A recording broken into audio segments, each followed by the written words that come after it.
Ang taon 2026 ay isang taon na maraming positibong pagbabago sa trabaho at career. Sa 12 zodiac signs, may 3 na pinaka namumukod tangi. Makinig ka hanggang dulo ha. Pang top 3, Year of the Dragon. Para sa mga dragon, ang 2026 ay taon ng pressure pero kasabay nito ay malaking pagkakataon. Kapag mas matapang kang kumilos at lumabas sa comfort zone, mas malaki ang tsansang umangat. Maganda ito para sa promotion o pagpapalawak ng trabaho o negosyo. Kung dragon ka, itap mo ang heart at mag-comment ng dragon para malaman kung nakikinig ka. Pang top 2, Year of the Snake. Tahimik pero sigurado ang takbo ng taon para sa snake. Unti-unti pero tuloy-tuloy ang kita, mas konti ang risk. Ito ang tamang taon para mag-ipon, magplano, at magtayo ng pangmatagalan. At ang top 1, Year of the Goat. Ang goat ang pinakaswerte sa career ngayong 2026.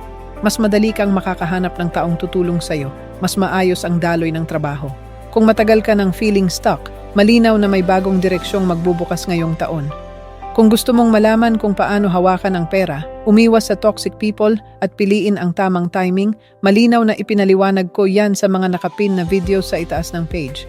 Panoorin mo ng mabuti ha. Nais nang ba na ang 2026 ay maging taon ng maayos na trabaho, stable na kita, at mas magaan na loob para sa inyong lahat?